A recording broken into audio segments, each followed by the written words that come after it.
guys, welcome back to Class with Cass. For those of you who are new to my channel, I'm Cassandra. I'm a junior at Yale. This week, we are talking about what it's actually like to attend Yale. Bonus for you, I am dropping a link to a blog that I wrote that is on the admissions website about why I chose Yale in the first place. And it basically walks you through my thought processes as I was coming to decision day. This video is different. This is a mini recap of kind of what my last 3 years at Yale have been like. Okay, so the first thing that was on my list was, what was it like to enter as a first year? Now, I think it's pretty normal for any college experience that you are going to have first year anxieties. No matter where you end up going, you are going to probably experience some form of imposter syndrome, which is basically when you start thinking to yourself, do I really belong here? Did admissions office make a mistake in choosing me? Yada yada. I'm sure that was a really real thing, not just for me, but for a lot of my peers as well. When you start to look around and you start to realize how amazing all of your classmates are, it's really easy to feel a sense of displacement and like you're an alien there. But the reality is, the faster you get over this imposter syndrome, the more enjoyable your college experience will be. For me, something that I have found personally really cool about the Yale community is that my friends are not braggarts. They are all uniquely awesome and individually talented, and I'm sure they won a ton of awards in high school for whatever it is they're good at, but the kind of cool thing is I don't really know any of that. They don't walk around tooting their own horns, and I think it's just an awesome way to really get along with this community and see people for who they are and not what they do. In short, the Yaleys that I am friends with are really cool people, and they don't make you feel inferior at all. So something that Yale does to sort of encourage the transition from high school to college is this thing called froco. What is a froco? It is a freshman counselor. Having a froco is one of the greatest resources Yale could ever provide. Basically, they are like RAs, but minus the disciplinary actions. Only seniors can apply to be frocos.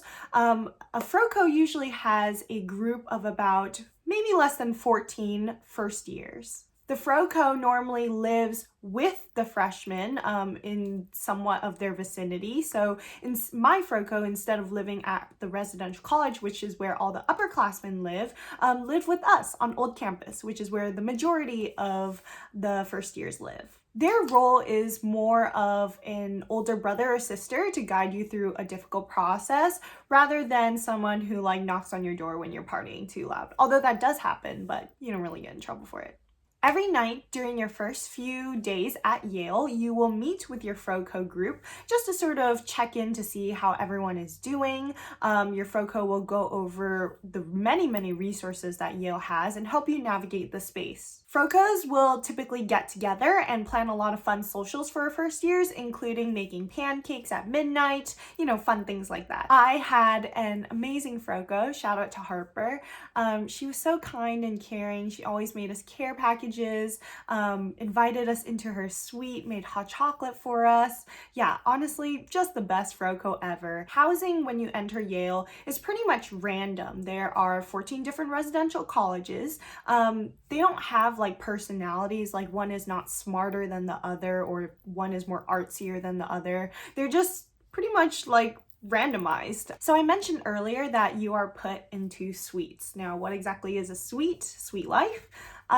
Well, they're basically anywhere from 4 to 6 to 8 groups of people living in one suite. What defines a suite is a common room that connects all of the rooms. Sometimes your rooms will be doubles, sometimes they will be singles. I'm not sure how exactly intentional the pairing processes is, but whatever happened, like whatever went down in my head of college's office as they were putting our names together, they did a good job. I'm still friends with a lot of the girls that I met through my suite in first year. It's totally understandable to be nervous about who you're going to be placed with.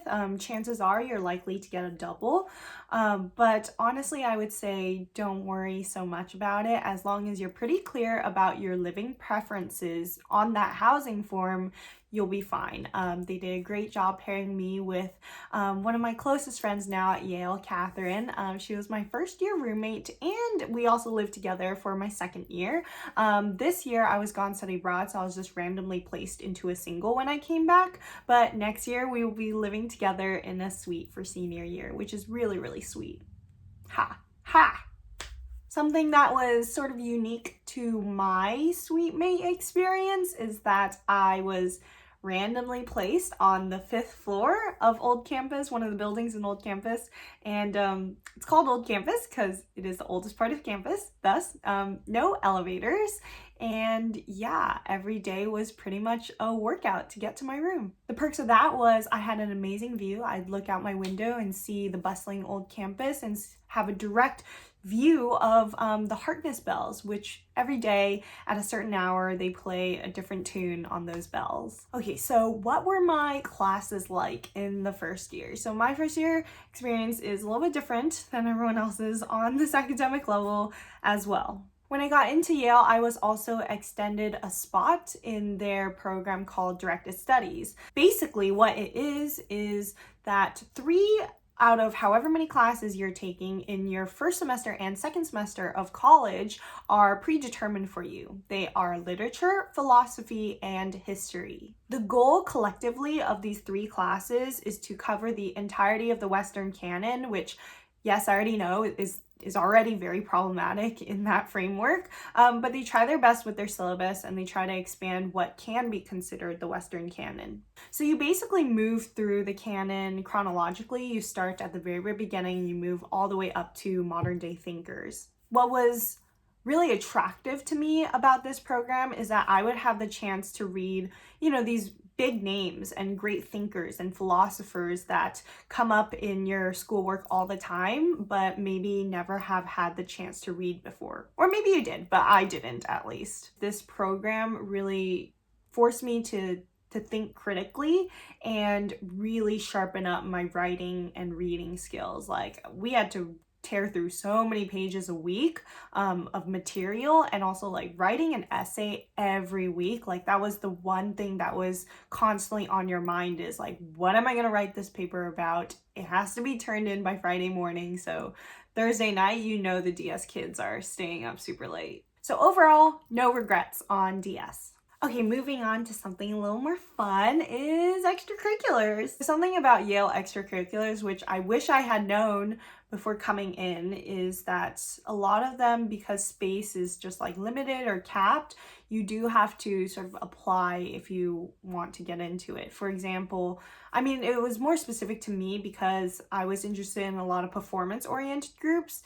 But for example, to like be on board for a cultural association, you also had to apply. So second year, I decided to try out DanceWorks, which is basically this non-audition dance group on campus. It's like the biggest dance group because anyone can join regardless of level, and it's by lottery. So you sign up for whatever dances that you want, and if your name is chosen, you get a spot in that dance. So DanceWorks was super fun to do because it was a mixture of like predetermined choreography and original student choreography, which was a lot of fun.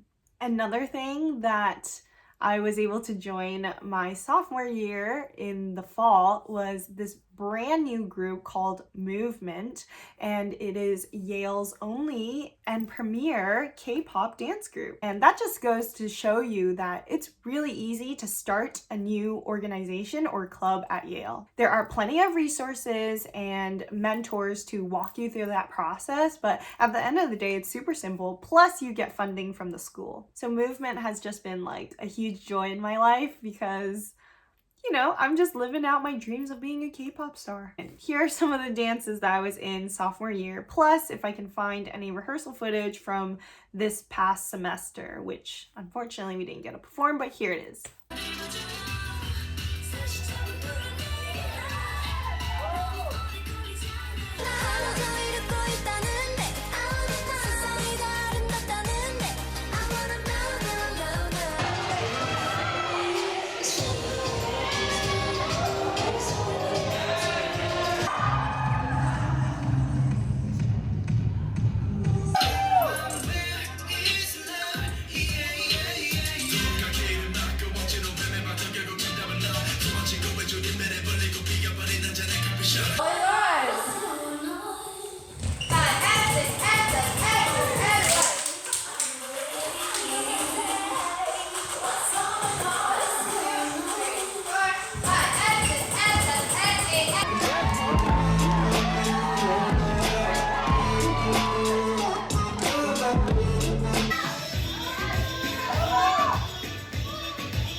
At the end of my first year, I got cast in a one-act festival, and that was so much fun to be a part of this joyous group.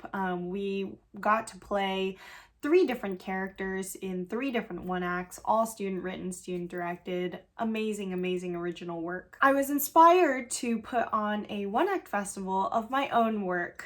So I gathered a crew basically over fall semester, and then when spring semester we went through casting, and I wanted to make it like extremely clear for everyone a part of my process that this production would be diverse, not only in terms of race, but also in terms of experience. So I'm proud to report that over 70% of our cast and crew are students of color, and many of our students have never even done theater before, or were new to that particular aspect of theater. For example, we had actors who had never directed, or a sound person who had never done sound before.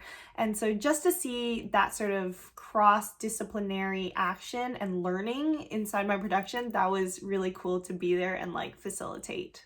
Honestly, that production called Sonder was just so close to my heart, and I had such an amazing time putting that up.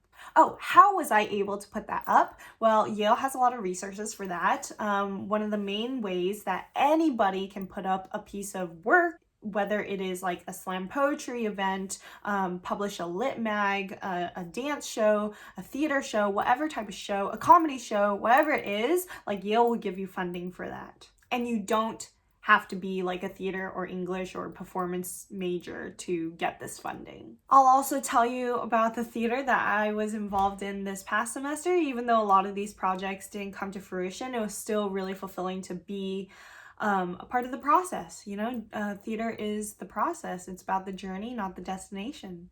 So I wanted to do something really similar to Sonder for this semester, except give other people a chance to see their works come to life. So I was executive producing this project called Playfest, where I had 6 different student writers and 6 different student directors come together and bring these really, really short one-acts to life. The theme that united them all was consulting. Consulting kind of has a reputation with the capital R at Yale. Basically, what I wanted to do was remind people what the true meaning of consulting is, which at its very core is person A giving person B advice. So with that prompt, these playwrights went off and created some awesome plays that, ranged from fantastical to daily life. It was incredible the many different directions these playwrights took. Another project that I was acting as co-producer on was my friend's senior thesis. So my friend's a theater studies major. She's a senior. So every senior basically works on a thesis project. Oftentimes your thesis project is a fully produced production that is supported and funded by the theater studies department. So I was in the process of producing what was going to be this amazing production filled with aerial hoops and pole dancing about the life of Frida Kahlo. I was also going to assistant direct our commencement musical, Legally Blonde. And yeah, just of course, with all of these projects coming to a close, I do feel a sense of sadness and grief, but I also know that in its own shape or form, these projects have a life beyond this semester, that these will continue into next semester or be put up at some point in time in some beautiful altered way.